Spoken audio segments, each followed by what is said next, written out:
Hello, everyone. I'm here with Ken Molman, and we're just going to go over the election results. Ken, correct me if I'm wrong, but it looks like the voters are losing this year. Am I right? Uh, yes, and by no fault of our own, because while we helped pay for this election, we could not participate in it. Yeah, we had our primary back in March.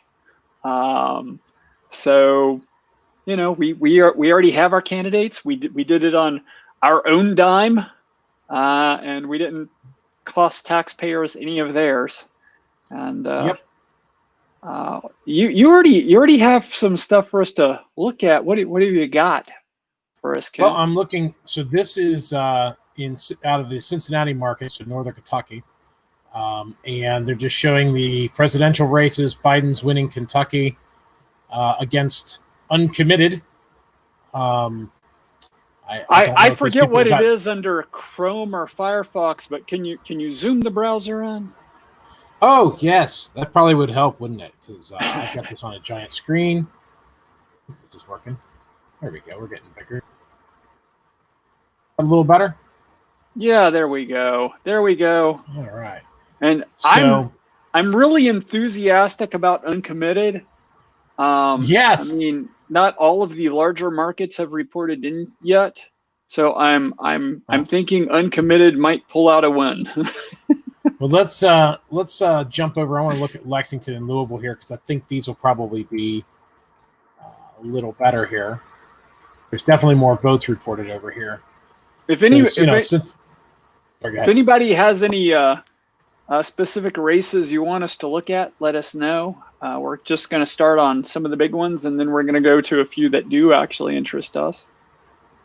Yeah, so this is the big one here: McGrath versus Booker on the Democratic side in the U.S. Senate race. Right. I saw a story just before we went live here that as of a couple hours ago, Booker and McGrath had both filed an injunction to keep the polls open longer in Louisville. Louisville, they had, I don't know if the audience is familiar, if you are, but Yeah. all these counties only had one polling place open. And Jefferson County has, if I remember correctly, 832,000 people. Sure. Well, That seems like, why should you need two polling places for that? right, right. So What's the I theory saw, there? The fewer the polling places, the less the COVID. How what the hell was someone thinking? What? yeah, that's their theory. Personally, I think that means that everyone gets infected.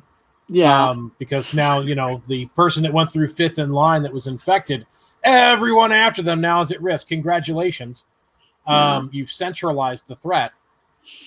But that was the thought, anyway, I guess, was fewer poll workers, anyway, get sick, maybe. Right. And so that was the idea behind it. But this is an interesting one. Booker has definitely been moving up in the past week or two.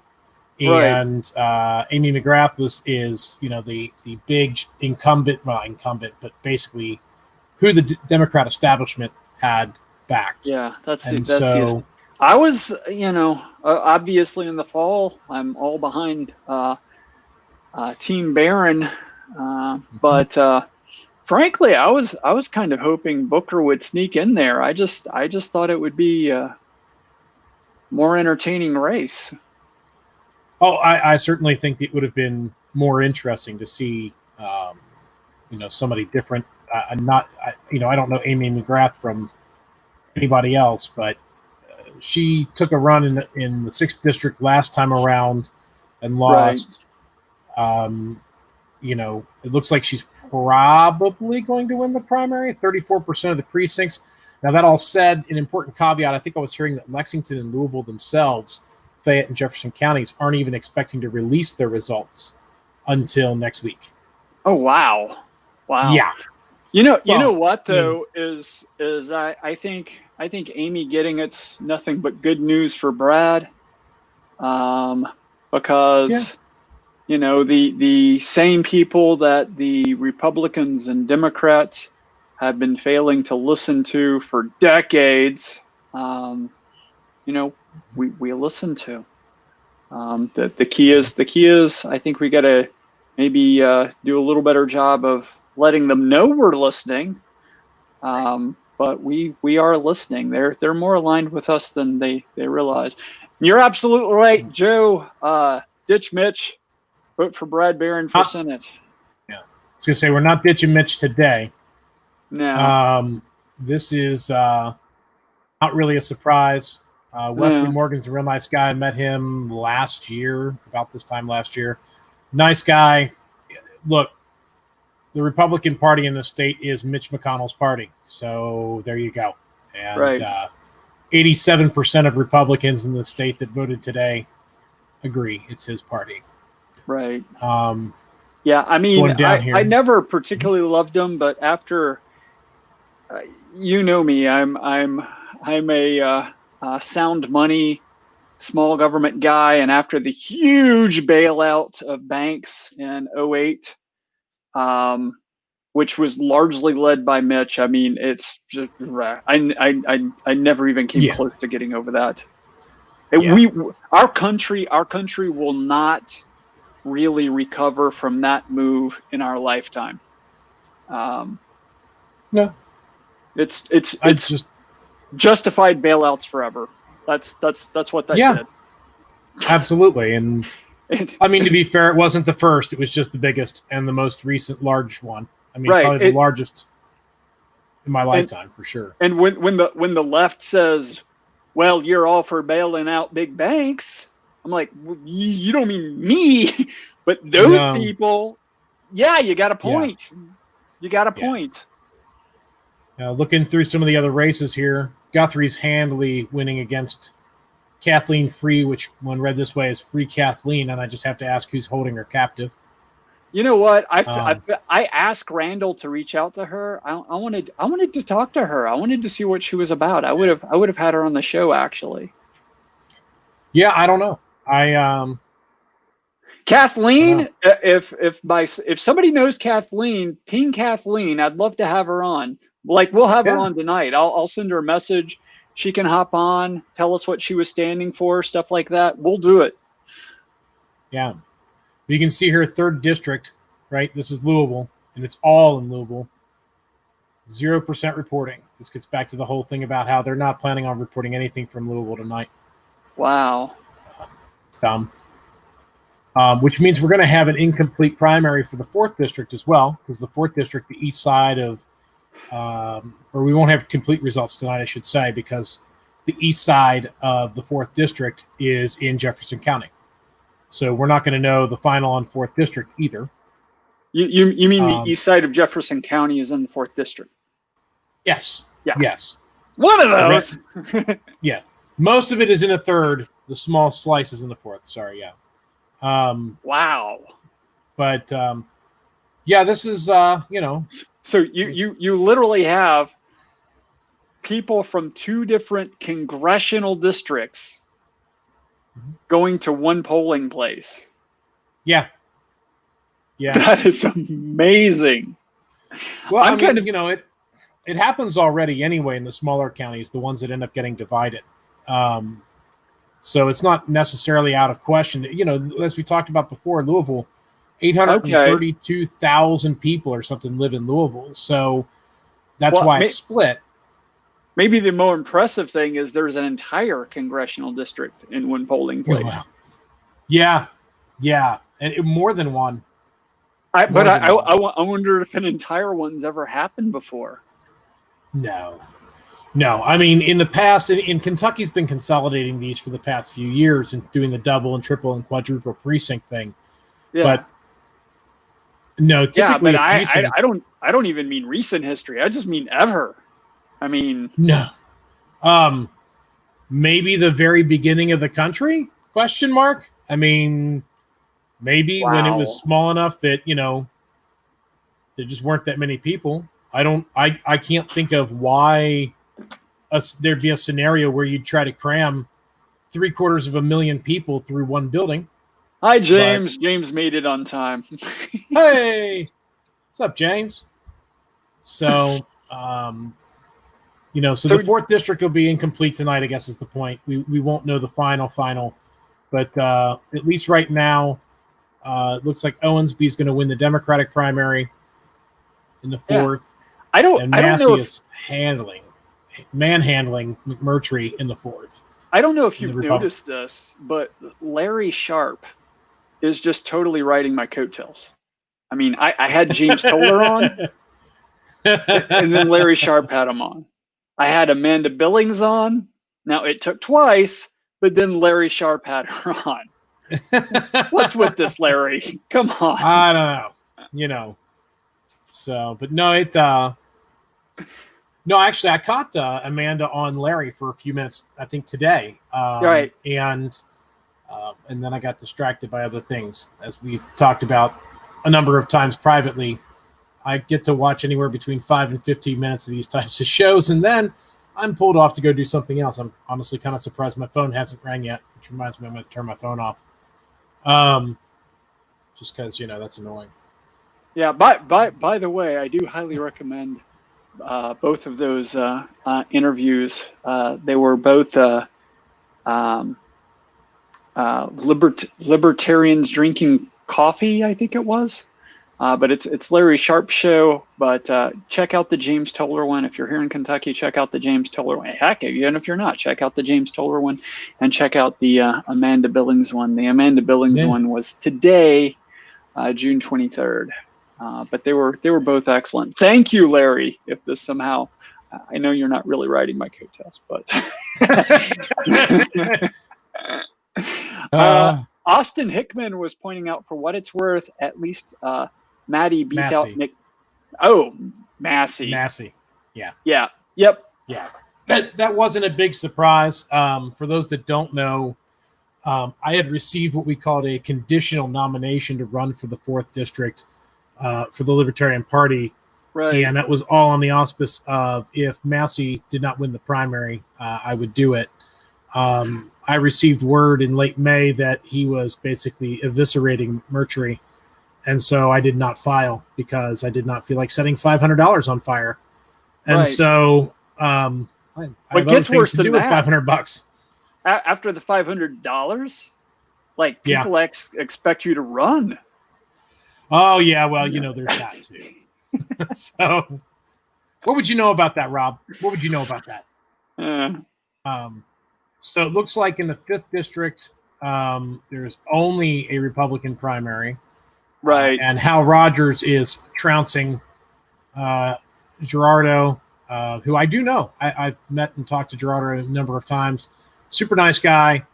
For those that don't know Gerardo, he actually was involved in a big legal case where I think it was border control and immigration. I can't remember. Seized his truck. Right. And they fought and won that case. So Gerardo's a good guy. And see if he'll join us sometime to talk about civil asset forfeiture. That's not a bad thought. Yeah, I'm sure he would.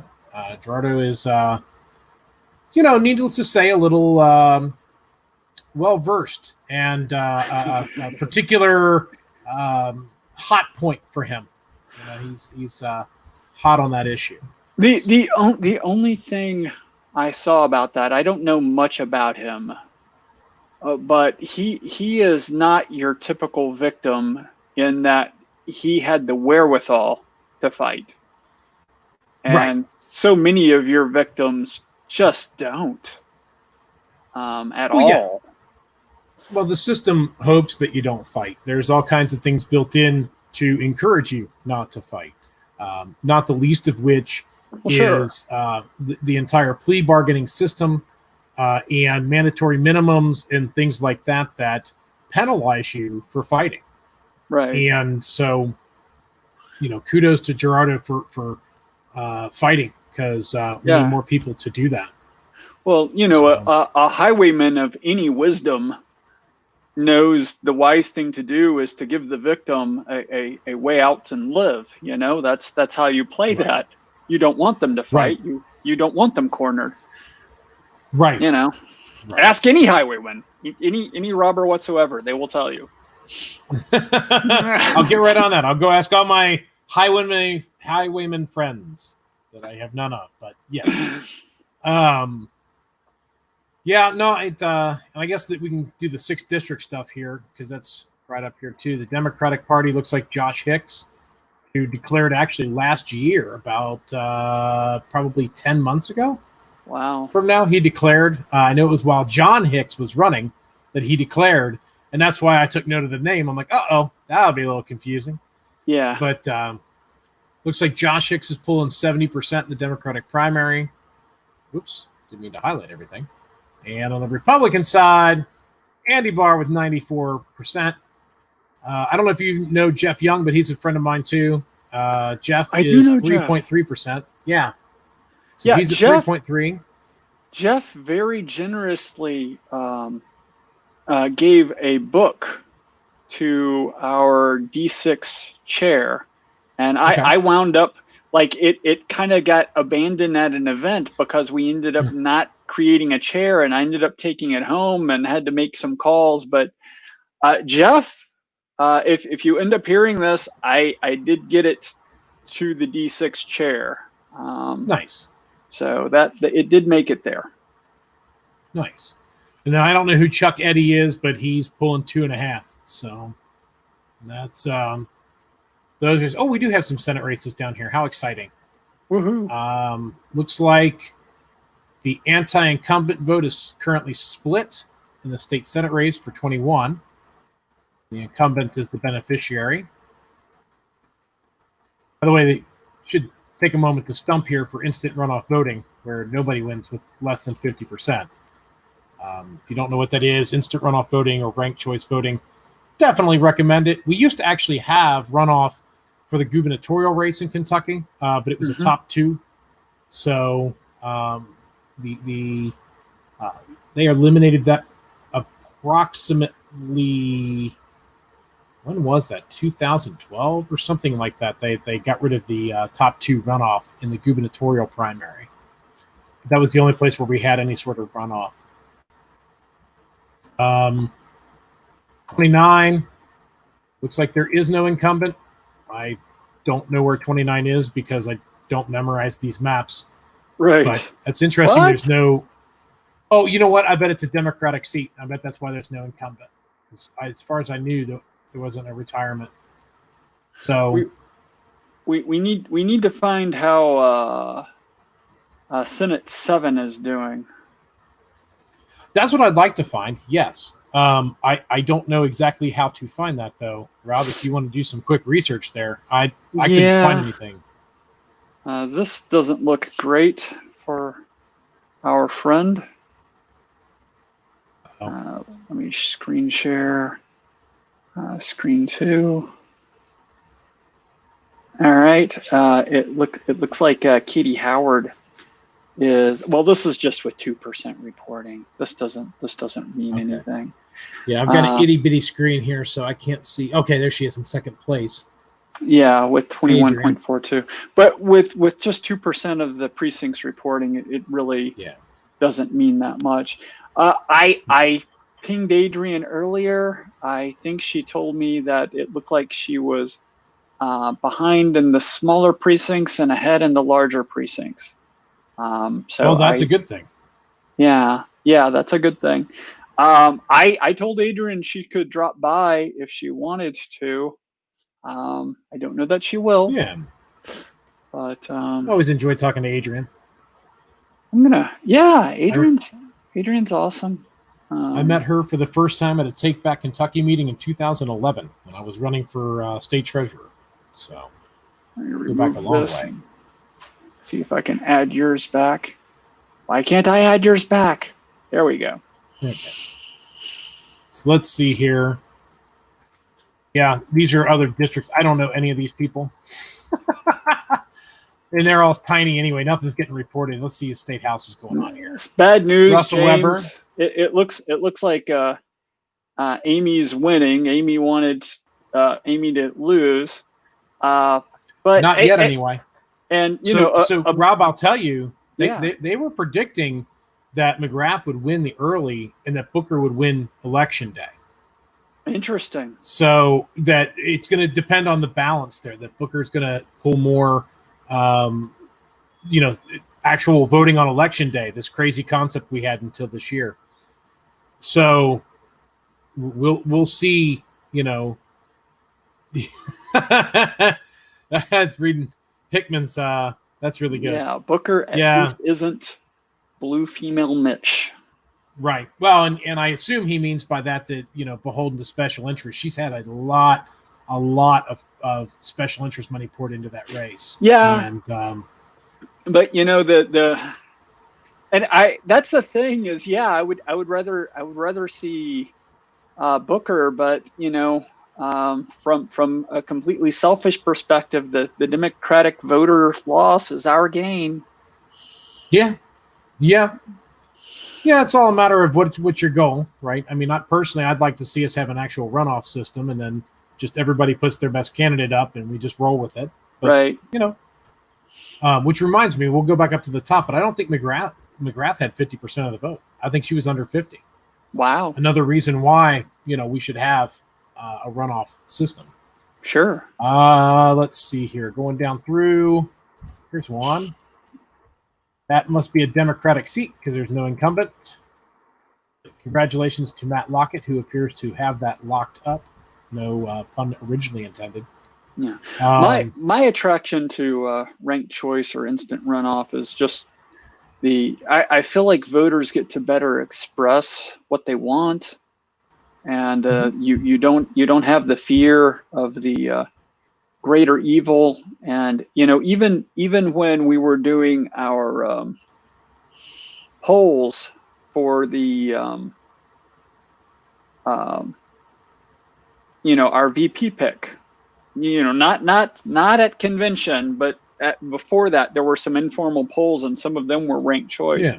And that I noticed, like, you feel a real difference because you're able to go this person, and you don't get caught with the, well, you know, I want to pick the best person of my bucket, or you just don't get trapped by all that.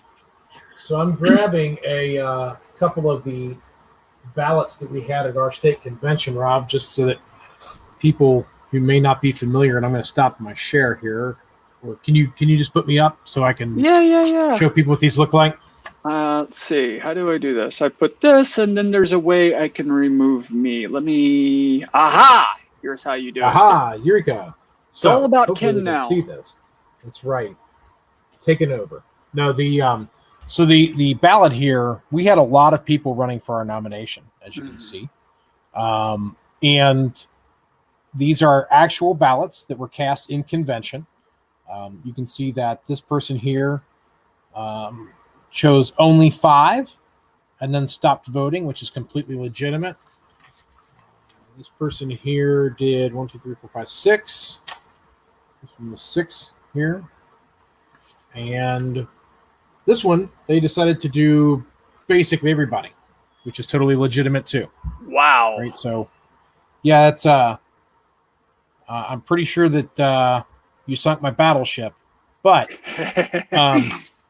but seriously, the point is that, you know, you get to express preference in that way, right? You get to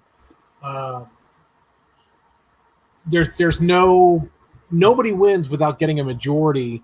And the way it goes through, for people unfamiliar, the person, after everything's tallied, the number ones are tallied, and if nobody has over 50%, then they take the person with the least number ones and kick them out, and that person's number, everybody who had chosen that person that got kicked out or eliminated as their number one, then their number 2 becomes their number 1, and they retally over and over, hence the instant part, so we don't have to keep voting over and over.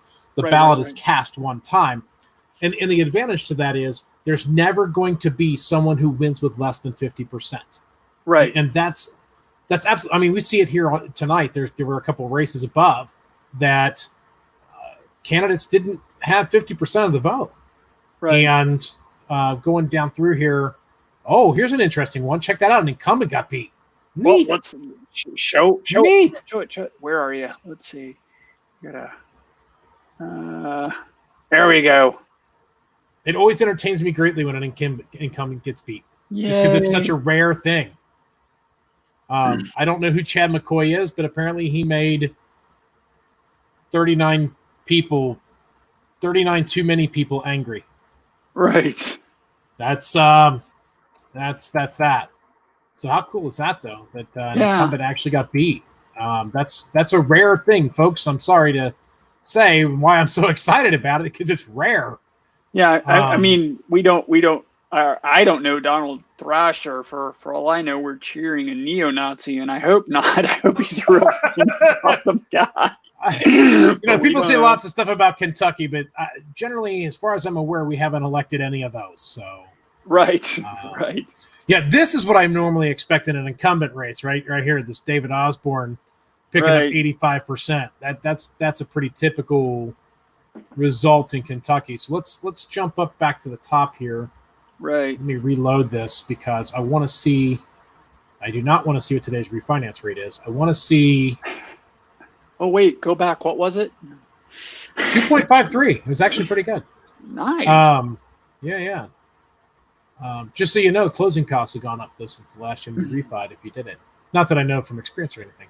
All right. So now we're at 40% statewide. Okay. Biden's at 57%, uncommitted at 19.54. Sanders at 11. So right. Sanders has come up. He was at 8 earlier, so he's come up. They took it. Uncommitted has gone down because that was at 20-something% before. So that's changed. Let's see how the Republicans are doing. 6.5% of Republicans. Oh, 5,000 even. Look at that. Think they want somebody who they haven't figured out. But, yeah. Let's see here. Pictures. Okay, here we go. This is what I was looking for right here. So you can see here. McGrath's at 46%. Right. Booker's at 34%. Right? Now, the question is, where would Mike Broyer's votes have otherwise gone? Where would Marianne Tobin's votes otherwise gone? Andrew Maynard. Where would these votes have gone otherwise? And that's the beauty of instant runoff, right? Is that we would have known that. They would have said, person in last place who is Eric Rothmuller, you didn't make the cut, buddy, so we're knocking you out. And 487 people that voted for you, their number 2 now becomes their number 1. It would have redispersed them across and said, okay. Assuming that John Sharpenstein didn't receive every single one of those, then John Sharpenstein would have been the next one out, and his 529 would have been redistributed, and so on and so forth, until there was only, until somebody had over 50% of the vote. You just keep doing that over and over and over. And that's actually kind of pretty fun to watch. Yeah, and actually, because we've been doing it in the LP for a decade now, I can actually do the hand tally on these things. Like, I've got a system. It's pretty straightforward. You just stack everybody into stacks, and then when somebody gets eliminated, you pick up that stack and redistribute it to the number 2s. It's pretty straightforward. So easy enough. McConnell still handily winning. Let's see anything else interesting in here. Yeah, you need to have the Imperial Death March theme for every time we say his name. Massey is still crushing it. That's more so than the polling even suggested that I had heard. So that let's see if they have let's see county results. I want to see if they've got in here. Because Kenton County, Mercury's strong in Kenton County. That's his strongest county. So let's see. Nothing in Boone County yet. Interesting. Kenton County. Oh, here we go. Yep. So Mercury screwed. This was the base of his support was Kenton County, and he pulled 13.7 there. So he's done. Right. Possibly Campbell. Nope, not in yet. So Boone and Campbell aren't in yet. Those are the other 2 Northern Kentucky population centers. Boyd County's out east. They've got 85. Let's see if Oldham's in yet. Oldham's in, all of it here. Yeah, Massey crushed it out there too. So yeah, it looks pretty consistent here. It's an 88, 89 to roughly 10%. All the way across the board, except in Trimble County where Massey just absolutely obliterated him. So that's the county results on that. Kind of interesting. Let's see. We go over to Lexington here, if you don't mind, Rob. Go for it. Let's take a look at what's going on in LEX here. at the top, there's that same 5,000. So we're basically up to date with Louisville here as far as the statewide go. Guthrie, boring. Let's see, Jeff's still getting 3%. Yeah, this is another one. This is that other one here. The nobody's got 50%. And it's 31% reporting, so it could shift. But if it keeps up like that, you're going to end up with a race that the person who wins didn't get over 50%. Why is page down no longer working? Am I at the bottom of the page? No, just didn't want to work. Okay. Let's see. Anything else interesting here? Not really. Anybody got anything they want us to try to go find? Yeah. Just kind of flipping through lots of zeros here. I just double checked for an update on Senate 7 since Adrian was nice enough to come on my show and talk to us about how to. Seat Senate 7. Here we go. Yep. Oh, it's only 2%. Come on. Yeah, it's still 2%. So that's boring. Boo. Be nice if we could get a little more data there. Yeah, it would. So, Adrian works hard. I mean, that's. Oh yeah. Absolutely. I've just always had a thing for people who work hard to do good, even if I don't necessarily agree with them. And really, I've only talked to Adrian about one topic, and that has to do with transparency. So I agree with her on everything I've discussed with her. Yeah, she's a big advocate for people that don't know Adrian Southworth, formerly Adrian Gilbert. She is awesome, and she's a machine unto herself. The establishment definitely does not like her. She previously served with Lieutenant Governor, why? Now I've forgotten her name, Janine Hampton. Right. Wow. Apparently I need to start drinking, Rob. Janine Hampton, she was in staff there, and she was fired for getting open records requests to find out why Steve Nipper was fired, who was the chief of staff for the Lieutenant Governor.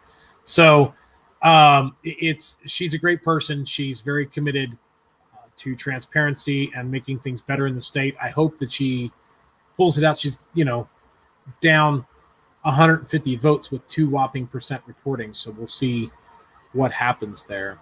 Right. I will say, Rob, honestly, I just don't trust the mail-in voting. I just don't. I just don't. And it's not such a big deal when it's pure absentee and it's, 2% of the vote or less. But when it's everything. Right.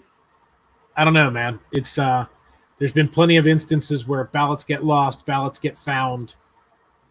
It's just too much shenanigans. I prefer to have poll watchers watching the process the entire time. And even though those poll watchers are D's and R's, they dislike each other enough that they at least keep each other quasi honest. And right. So I'd much rather see a system where, and for the record, we're actually allowed, and that's something for our candidates to know. If you're on the ballot, you as a campaign, unless it's changed, you as a campaign have the right to have someone at each precinct or polling place and watch very, very silently the proceedings. You may not talk to people. You may not wear a campaign shirt. You have to be just there to watch, and you're allowed to watch. And it's not a bad idea. We had a race out west that was basically stolen by, we found 500 ballots. Right. And so it's a very good idea to have someone watching in these precincts. And then if you see anything funny, have an attorney ready to go. I did not know that. We need to spin that up next time, because I think that's I think that's kind of a good civil service we could do, is just go out and watch the polls. Well, but I think it has to be specifically, you have to A be candidate? designated by the campaign. Yeah, by a Okay. candidate campaign. So, for instance, you, Rob, anywhere in the 2nd District, you could have somebody go stand there all day and say, yep, I'm Right. here on behalf of the Perry campaign. I'm just watching. Well, I mean, Brad could have, Yeah. done that for anybody in the state. Oh, and we So- still can. I mean, it's not too late. We've got time. So if we're so inclined, we can do that. And yeah, so just trying to see who else is out here, if there's anything exciting going on. No. I'm looking for a close race. There's a 55-45 with 15% reporting, so that could flip. Yeah, it's here's another Supreme Court with under 50% for the person in the lead. Check that out. Wow. Yeah, right. That's that's another weird one. Look, it is a strategy that the old parties use to intentionally split the vote. Right. They've tried that in the past, and usually it's if they have an incumbent that's done something unpopular, they'll encourage two people that are against the incumbent to run and split that anti-incumbent vote. Right. Which is, look, you can have that happen, which is, again, why you need instant runoff so that it doesn't happen. Yeah, So, I often advocate voting for our state level candidates as people who would likely support instant runoff. I need to just get confirmation from them that they would. That way I can get rid of the likely or probably and say they definitely would. yeah. Well, I hope that any of our candidates on our side would support that, just because it takes away that whole fear. It's actually advantageous to both sides, depending on how you look at it, right? From our side of things, we gain because people are no longer afraid to vote for us as their first choice, and they can vote for the lesser of two evils or whatever as their second choice. For the other side, for the old parties, they have the ability then to say, the whatever didn't actually split my vote. So, Lex. Yeah. Go ahead, Rob. Well, I was just going to read it. What will it take to have proportional representation in our state legislature? I think that's a better Ken question than a Rob question. I will tell you, I don't think proportional representation is easily achievable in the short term. It's a radical shift in how we do things here. For those that aren't aware, proportional representation is essentially you would go in and vote for a party based on that party's platform. And then whatever percentage of the vote that party gets is the percentage of the number of representatives that they get in the legislature. Right. So some of my reading on that, I kind of get the impression that, within the party, you end up with people who have been loyal to a party for a very long time, and they end up kind of guaranteed to be able to have jobs. So it maybe becomes a little harder to move parties. But at the same time, we would at least be able to get, a few libertarians in Frankfurt, and maybe the Greens could get in a candidate or two. I mean, I personally would like to go the other direction with it. I think we should just remove parties from the ballot completely. Absolutely. No party labels.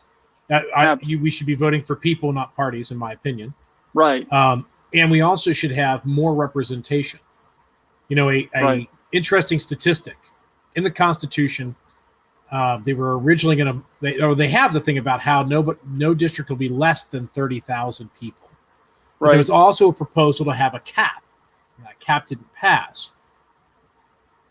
The original U.S. Congress, under the Constitution, had 33,000 people, and I used the double quotes there because of the whole 3/5 clause and that whole disaster. Right. But 33,000 people per congressman. And you compare that to today, where we have 750,000 people per congressman. And in Right. fact, our state house districts are less representative at 44,000 people per district than the original U.S. Congress. And I think that's a problem. I think that in a representative republic, Sure. as I taught my debate kids to say, democratically elected constitutional republic, I guess what I taught them. The system relies on that representation. And the reality is, and no offense to any of the congressmen, but they cannot represent 750,000 people. You Sure. look at the 4th district. The 4th district goes from the burbs of Louisville all the way up the river through northern Kentucky and all the way back down to Ashland, which is basically a burb of Huntington, West Virginia, although Ashland Right. itself is decent size too. And, how can you represent an area that literally goes from Louisville to the edge of eastern Kentucky through northern Kentucky? How can you reasonably represent all of those diverse interests just in those metro areas, and then also all the rural areas in between, right? How can Right. you do that? And it's the same in your district, right, Rob? I mean, you've got Absolutely. Bowling Green, E-Town, and what's over west? Help me. Owensboro. Yeah. Yeah. Actually, I think the most dramatic And everything though, in between. D1, because D1 has Fulton County in it. And at the same time, it has Casey County. And right. I happen to know about Casey County. Casey County, well, I own some land there, but Casey County is the westernmost county in Kentucky, considered to be fully within Appalachia. So interesting. Right. And well, that's the tail of D1. It literally, if you look at it, D1 looks like a mouse with a tail. Right. I mean, it's a silly district. And people in Casey County, because I was just out visiting Dave Watson in Marshall County last week. People in Casey County do not talk like people in Marshall County. These are two different cultures. They have different interests. They act different. They're just different people. So right. Yeah, it's not knocking on a representative at all. It's just these are diverse people. You have right. It's very unlikely you have much business pretending to represent them both. Well, and even at the state house and state senate levels, right? Right. The state house representative at 44,000, state senate I think is about 120,000 right. People, a little less I think. Mm-hmm. How can you represent that many people? I mean, if we had more choices and more voices in the legislative process, then more interest right. would be represented, even if they're a minority, right? I mean, even if it's a minority position, mm-hmm. at least that argument, that concern would be heard. Whereas right. today, the majority of the time, it's all about the urban centers and not about the rural. And in fact, the one thing they hit Massey on in particular is that he doesn't live in northern Kentucky, which is the biggest of the, we have 300-something thousand of the 750 in the 4th district live in 3 counties up here. And so... What? Sorry. Yeah. Lex is just saying term limits. I guess he wants to know how we feel about term limits. I've thought quite a lot about term limits because I'm a consultant, and usually one of the very first things I'm doing on a project, usually day one, is figuring out my escape route. I'm figuring out, how am I going to complete my mission such that I don't have to be here anymore? Does that just involve technology and I fully replace myself? Does it involve training someone to replace myself? Does it involve completion of training of a team? But how do I get out? So I'm always very comfortable with the idea of me getting out. But the flip side of it is what if a group of people have a representative that they just really like and they've really liked for a long time? I mean, what if Ron Paul's your representative? I really don't want to tell you can't reelect Ron Paul. I may be okay with telling you can't reelect me. I don't know. Let me know how you guys feel about this, but I'm thinking, for me, no more than 3 terms, no more than 6 years. Six years, and I'm out. I'm doing something else. Let me know how you feel about that. I'm more comfortable committing to that or something like that for me personally than I am committing to fighting term limits, just because sometimes it's the will of the people. But at the same time, we need to do something about these damn incumbents who just sit there forever based on name recognition. It's just, I don't know that term limits is the right fix. What are you thinking, Ken? Well, term limits is a double-edged sword, right? Certainly there is power in incumbency. People that have been in office for a very long time, they already have all their big yard signs. They already have most of their little yard signs. They've got the name ID. There's definitely advantages to being an incumbent. And in fact, Kentucky's original term limits that we had in the state was on the executive branch, and it was that you could not succeed yourself. Right. So you could be elected to the same office multiple times, just not in a row. I like that. And there was only one person ever in the state of Kentucky to serve 3 terms, obviously non-contiguously, under that system. And that was a state treasurer who served, and I believe it was actually, she touched 3 decades. I think it was the 50s, 60s, and 70s, if I remember correctly, because of the gap. And so that's a term limit that if there's going to be one, I kind of like that one. Like, if you really like that person, you can put them back. Right. That said, the downside of term limits, and this is the counter argument to term limits, and maybe it's not really a good counter argument, or more so that there's other things that need to be done. But term limits, the one thing that they do is empower the bureaucracy, the people who are there behind the scenes writing all the regulations, because now you've constantly got a constant stream of newbies wandering in and having to rely on the bureaucracy and what they are told by the bureaucracy. That's an interesting point. Yeah, so it's an interesting idea. If there's going to be term limits, then there might also have to be term limits on bureaucrats as well. And that sounds like something I'd be for.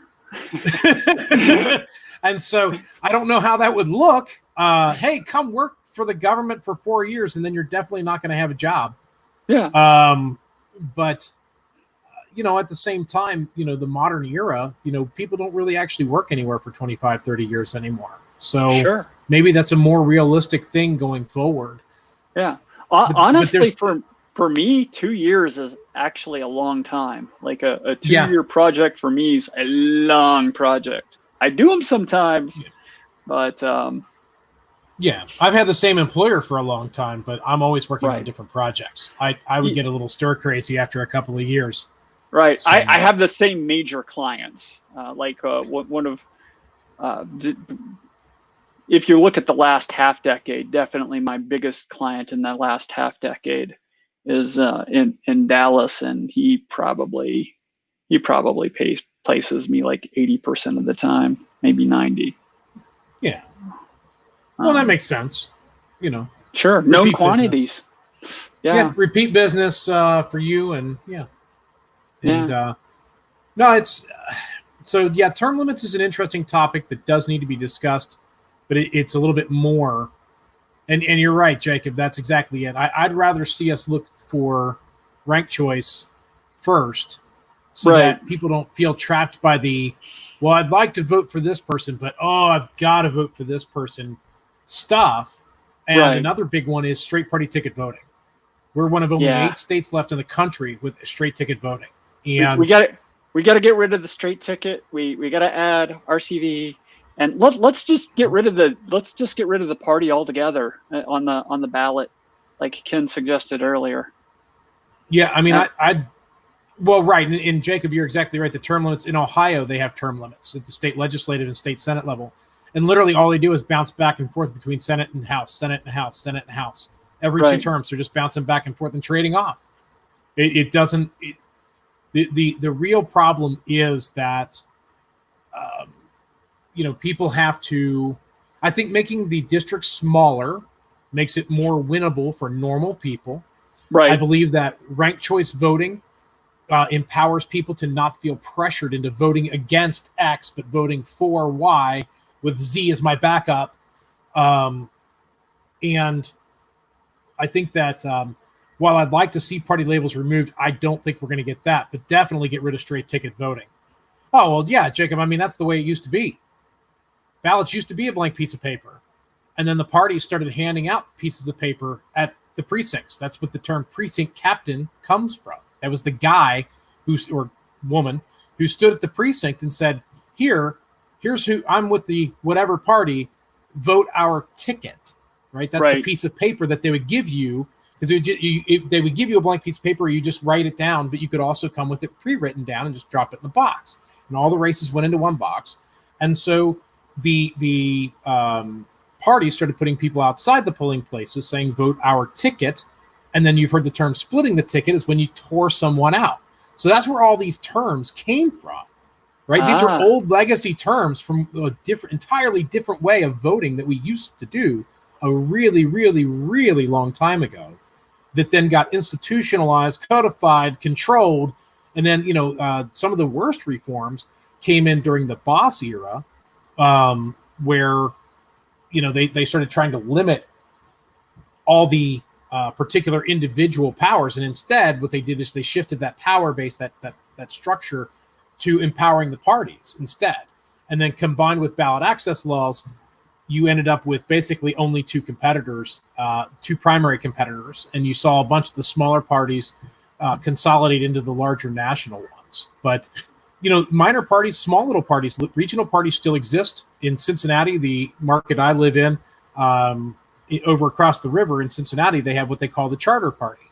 And the Charter Party runs candidates for they run for mayor and city council in Cincinnati. That's it. And they actually elect people pretty commonly. So, well, we have a few more votes in for Senate District 7. It's not looking much better for our friend. We don't have a lot of horses and races tonight, but no, we got a couple friends that personal friends, that kind of stuff, that are running in various races. Is right. They're Democrats or Republicans, but not everybody's perfect. So that's right. That's right. But wow, with 12% reporting, no, dude, this is the same. So it was 2% reporting. The vote count's the same. Oh, it's 286 to 136. So I guess 10% of precincts just had nothing. Yeah, that's confused. A good point. But yeah, it was 2% before. And I'm guessing low. I'm guessing they're confused. Something's goofy there, because 10% of precincts just reported 0 votes. Yeah, that's. I don't know, man. Speaking of goofy, did we manage to clean up the Kentucky voter data any? I remember when I was playing with the state. Yeah, when I was playing with that in 2014, that stuff was crazy dumb. Yeah, it's still very bad. They purged a bunch of people out. They got my canary, and then there was a lawsuit and put them all back. And supposedly, Adrian says absentee ballots won't provide accurate results soon. Well, that's good. At least we'll know the results someday. Yeah. Someday. This system is stupid. Anyway, vote on election day, people. It's not hard. You walk in, you vote, you walk out. The point is that I've lost my train of thought. What was I talking about besides ranting about voting on election day? Yeah, I don't know, actually. I lost my train of thought. Anyway. We know what track it had to be on. There's only one track. Well, we're talking about Adrian. We're talking about friends. We talked about people who are Democrats and Republicans, but nobody's perfect. and then I lost it. I don't know. It, Hmm. the math here though, this percentages and stuff. I don't know, man. I'm not a big fan of the mail-in voting. Not at all. Right. There's too many opportunities to jack around with it. Just to Well, man, reiterate, I prefer there be somebody watching. well, man, you have a meeting in I 4.5 minutes, and people have been listening to us just kind of bobble around on election results for 56 minutes now. So let's take a look one more time, get a refresh, and see how things are going on the top end. How about that? all right. Let me switch back. Switch we'll back wrap to this yours. thing up there. there. You go. Commitment 2020. Let's see here. Find out who Joe I'm running Biden against. Yeah, there you go. Joe Biden is at 57%. I think there was that many states too, right? Anyway, He's going to be really excited to hear that when someone wakes him. Yeah. Donald Trump obviously still winning. 6 and change percent now uncommitted. U.S. Senate still McGrath. Well, we haven't really moved on this. It doesn't look like 46.4. No. I think is what is there. 10% turnout expected vote. That's sad. That's actually lower than usual. But yeah, right now nobody's a clear winner in that race, and that's why we should have instant runoff. And wow, what a surprise! Mitch McConnell at 87. Hey, Leslie Brad, Morgan we picked know up a little bit. we got a pretty good idea who you're running against, man.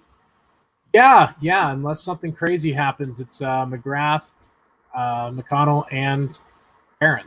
So people should vote for Barron because he's not them.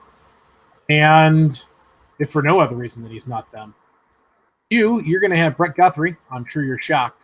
And then whoever the Democrats, if they found someone, do you know if the Democrats found somebody? Okay. Yeah. Okay. Hank Linderman. So he must have been uncontested. So yeah, he was uncontested. I actually I've watched his show a time or two actually. Okay. And one day he was talking about he was just going to be the candidate because they didn't have anybody running against him. I'm like, really? That's how that works? Like nobody votes anything. You're just by default. Yeah. Yeah. I mean, Massey is. Yeah. No. I mean, if you're the only person that files, you're the only person that files, and that's that.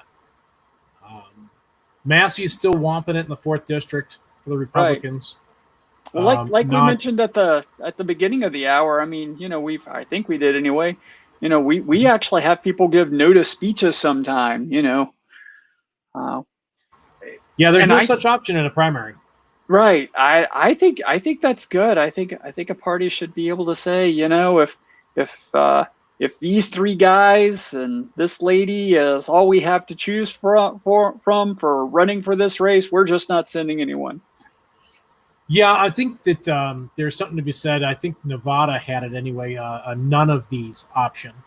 And I don't know that none of these could win, but at least basically registers that I was here, I looked at the names, I chose none of them. Thank you. Right. And it creates a metric, right? That's a metric that can be measured, that may cause someone to gauge their chances for the next race to decide, you know what? Boy, none of these pulled 12% last time. That's a heck of a base to pull from to start. Right. Maybe encourage some good other candidates to jump into the race the next time around. So maybe wake up the incumbent. Maybe, but doubtful. They wake up. One can dream. Dare to dream, Rob. Dare to dream. And I was just going to go down here real fast. That other race that was a 3-way. To see if it tightened up or spread out. Oh, I guess it wasn't on this page. It doesn't matter. Guy. Anyway. All right. Yeah, I don't know, man. Maybe we'll have another show next week when we actually know all the results and be like, oh, look, it only took us 7 days to count all of it instead of, one night like usual. But that reminds me, I think we did have some interest in you and I doing the discussion of sound money. And I've noticed that Brett's apparently doing something on cryptocurrency. So I need to dig in. I need to dig into what he's doing. He's worried we're falling behind. He's worried we're falling behind China in cryptocurrency. And here's the secret to getting ahead of the world in cryptocurrency, people, is just tell people they can go do it. Just back off. Right. But that's not what they want. They're using cryptocurrency they want cryptocurrency so they can trace transactions. That's why they want crypto. Right. Because there's crypto that you can do that. And I saw that alternative currency thing in one of the bills, and the whole time I'm screaming to myself, no, you're using this to track the money, not to make it more free. But right. We want freer money. You gotta go, man. Later. Yeah, thank you very much. Thanks everybody for watching. Guys, thanks for joining and hanging out with us, everybody. Talk to you later.